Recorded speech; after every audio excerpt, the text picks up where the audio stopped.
ಪ್ರೀತಿಯ ವಿದ್ಯಾರ್ಥಿಗಳೇ, ಜಿಲ್ಲಾ ಪಂಚಾಯತ್ ಮಂಡ್ಯ, ಶಾಲಾ ಶಿಕ್ಷಣ ಇಲಾಖೆ ಮಂಡ್ಯ, ಜಿಲ್ಲಾ ಶಿಕ್ಷಣ ಮತ್ತು ತರಬೇತಿ ಸಂಸ್ಥೆ ಮಂಡ್ಯ ಇವರ ಸಹಯೋಗದಲ್ಲಿ ಸ್ಫೂರ್ತಿ ಸೆಲೆ 2025-26ನೇ ಸಾಲಿನ 10ನೇ ತರಗತಿಯ ವಿದ್ಯಾರ್ಥಿಗಳ ಫಲಿತಾಂಶ ಸುಧಾರಣೆಗಾಗಿ ಸಮಾಜ ವಿಜ್ಞಾನದ ವಿಷಯಕ್ಕೆ ಸಂಬಂಧಿಸಿದಂತಹ ಮಾರ್ಗದರ್ಶನದ ವಿಶೇಷ ವಿಡಿಯೋ ಇದಾಗಿದೆ.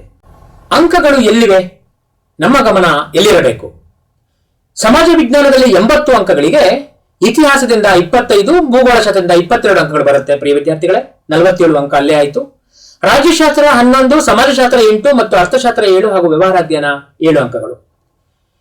ಹಾಗಾದ್ರೆ 1 ಅಂಕ ಮತ್ತು 2 ಅಂಕಕ್ಕೆ ಬರುವ ಪಾಠಗಳು ಯಾವುದು? ನೀವು ಹೇಗೆ ಅದನ್ನ ಅಧ್ಯಯನ ಮಾಡಬೇಕು ನೋಡೋಣ. ಇತಿಹಾಸದಲ್ಲಿ ಬ್ರಿಟಿಷ್ ಆಳ್ವಿಕೆಯ ಪರಿಣಾಮಗಳು, ಮೈಸೂರಿನ ಒಡೆಯರು, ಮಹಾಯುದ್ಧಗಳಲ್ಲಿ 1 ಅಂಕ ಬರುತ್ತೆ. ಜಾಗತಿಕ ಸಂಸ್ಥೆಗಳು ಮತ್ತು ಸಾಮಾಜಿಕ ಸ್ತರ ವಿನ್ಯಾಸ, ಸಾಮೂಹಿಕ ವರ್ತನೆ ಮತ್ತು ಪ್ರತಿಭಟನೆಗಳು.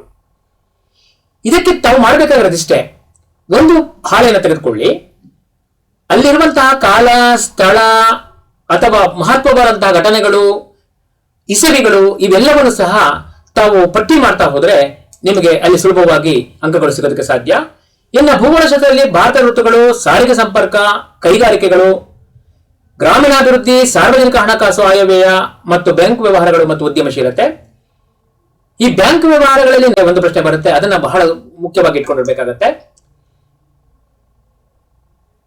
2 ಅಂಕಕ್ಕೆ ಬರುವಂತಹ ಪಾಠಗಳು: ಆಂಗ್ಲ ಮರಾಠ ಯುದ್ಧಕ್ಕೆ ಕಾರಣಗಳೇನು, ದತ್ತು ಮಕ್ಕಳಿಗೆ ಹಕ್ಕಿಲ್ಲ ಎಂಬ ನೀತಿ, ಆಂಗ್ಲೋ ಸಿಖ್ ಯುದ್ಧ, ಬ್ರಿಟಿಷ್ ವಿಸ್ತರಣಾ ನೀತಿಗೆ ದೇಶೀಯ ಸಂಸ್ಥಾನಗಳ ಹೇಗೆ ಹೋರಾಟ ಮಾಡಿತು ಇದನ್ನು ತಿಳಿಸಿ, ಸ್ವತಂತ್ರೋತ್ತರ ಭಾರತದಲ್ಲಿ ಸ್ವಾತಂತ್ರ್ಯ ಗಳಿಸಿದ ಸಮಯದಲ್ಲಿ ಭಾರತ ಎದುರಿಸಿದಂತಹ ಸಮಸ್ಯೆಗಳು ಯಾವುದು, ಸಂಸ್ಥಾನಗಳ ವಿಲೀನೀಕರಣದಲ್ಲಿ ಸರ್ದಾರ್ ವಲ್ಲಭಾಯಿ ಪಟೇಲರವರ ಪಾತ್ರವೇನು, ಗೋವಾ, ಪಾಂಡಿಚೇರಿ, ಹೈದರಾಬಾದ್, ಜುನಾಗಢ ಇದರಲ್ಲಿ ಯಾವುದಾದ್ರೂ ಒಂದು ಬರುತ್ತೆ. ಇದು ಹೇಗೆ ಭಾರತದ ಒಕ್ಕೂಟಕ್ಕೆ ಸೇರಿತು ಅಂತ.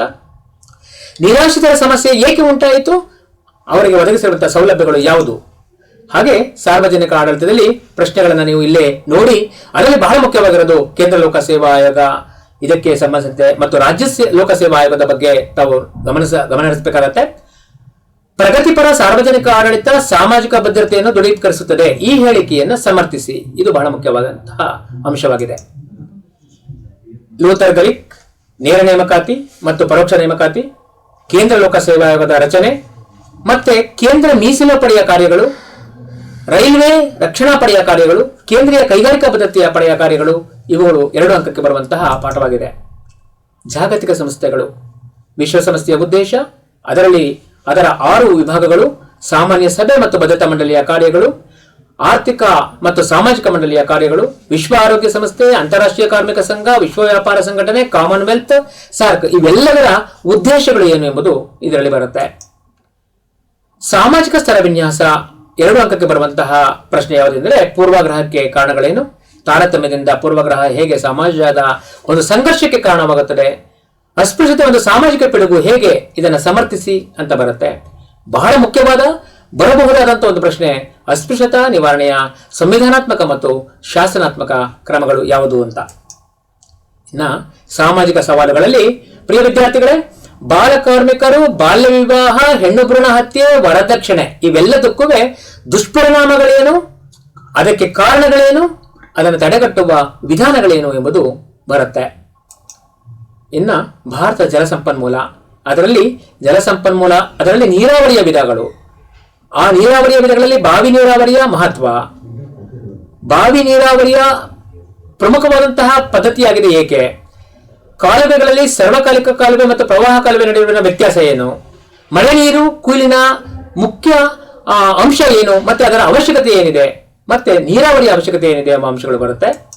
ಇನ್ನು ಉಳಿದಂತೆ ಭಾರತದ ಭೂಬಳಕೆ ಮತ್ತು ಕೃಷಿಯಲ್ಲಿ ಬೆಳೆಯ ಋತುಗಳು ಹಾಗೂ ತೋಟಗಾರಿಕೆ ಬೆಳೆ ಮತ್ತು ಭೌಗೋಳಿಕ ಅಂಶಗಳು ಯಾವುದು ಮುಖ್ಯವಾಗಿರುತ್ತೆ, ಸಾಂದ್ರ ಬೇಸಾಯ ಮತ್ತು ಮಿಶ್ರ ಬೇಸಾಯಕ್ಕಿರುವ ವ್ಯತ್ಯಾಸವೇನು, ಬೆಳೆಗಳ ಮಾದರಿಗಳನ್ನ ನಿರ್ಧರಿಸುವ ಅಂಶಗಳು ಯಾವುದು, ಯಾವ್ಯಾವುದು ಬೆಳೆಗಳ ಮಾದರಿಗಳು, ಈ ಸಂಗತಿಗಳು ಬರುತ್ತೆ.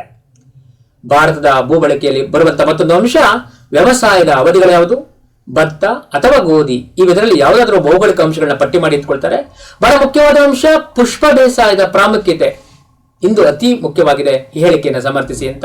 ಮತ್ತೆ ತೋಟಗಾರಿಕಾ ಬೇಸಾಯಕ್ಕೂ ಇತರ ಬೇಸಾಯಕ್ಕೂ, ಸಾಂದ್ರಯುತ ಮತ್ತು ವಾಣಿಜ್ಯ ಬೇಸಾಯಕ್ಕೂ ಇರುವಂತಹ ವಿಧಗಳು ಯಾವುದು ಅಥವಾ ಅದಕ್ಕಿರುವಂತಹ ವ್ಯತ್ಯಾಸಗಳು ಯಾವುದು ಅಂತ ಕೇಳ್ತಾರೆ.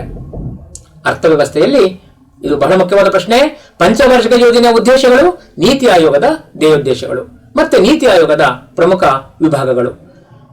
ಮತ್ತೊಂದು ಅಂಶ ಹಸಿರು ಕ್ರಾಂತಿ. ಹಸಿರು ಕ್ರಾಂತಿಗೆ ಸಂಬಂಧಿಸಿದಂತೆ ಸರ್ಕಾರ ಯಾವ ಕ್ರಮಗಳನ್ನು ಕೈಗೊಂಡಿದೆ, ಅಂದ್ರೆ ಹಸಿರು ಕ್ರಾಂತಿಯ ಲಾಭವನ್ನು ಪಡೆಯಲು ಸರ್ಕಾರ ಕೈಗೊಂಡಿರುವ ಕ್ರಮಗಳೇನು ಎಂಬುದು. ಸುಲಭವಾದ ಪಾಠ ಗ್ರಾಹಕರ ಶಿಕ್ಷಣ ಮತ್ತು ರಕ್ಷಣೆ. ಇದರಲ್ಲಿ ಬಳಕೆದಾರರ ಶೋಷಣೆಗೆ ಕಾರಣಗಳು, ಗ್ರಾಹಕ ಸಂರಕ್ಷಣಾ ಕಾಯ್ದೆಯ ಉದ್ದೇಶಗಳು, ಸಂರಕ್ಷಣಾ ಕಾಯ್ದೆ ಹಿತಾಸಕ್ತಿಯನ್ನು ಹೇಗೆ ಕಾಪಾಡುತ್ತದೆ, ಗ್ರಾಹಕ ಆಯೋಗಕ್ಕೆ ನ್ಯಾಯಾಲಯಕ್ಕೆ ಸಲ್ಲಿಸಬೇಕಾದಂತಹ ದೂರಿನ ವಿಧಾನಗಳು ಯಾವುದು, ಮತ್ತೆ 3 ಹಂತದ ಗ್ರಾಹಕ ಆಯೋಗಗಳು ಯಾವುದು ಎಂಬ ಅಂಶಗಳು ಬರುತ್ತೆ. ಪ್ರಿಯ ವಿದ್ಯಾರ್ಥಿಗಳೇ, 2 ಅಂಕಕ್ಕೆ ಬರುವಂತಹ ಇಷ್ಟು ಪಾಠಗಳನ್ನು ನೀವು ಸುಲಭವಾಗಿ, ಅಂದರೆ ಒಟ್ಟು ಪ್ರಥಮ ಮತ್ತು ದ್ವಿತೀಯ ವಿಭಾಗದಲ್ಲಿ 8 ಅಂಕಕ್ಕೆ 16 ಪ್ರಶ್ನೆಗಳಾಯಿತು ಮತ್ತು 2 ಅಂಕಕ್ಕೆ ಸಂಬಂಧಿಸಿದಂತೆ 8 ಪ್ರಶ್ನೆಗಳಿಗೆ 16 ಅಂಕ ಆಯಿತು.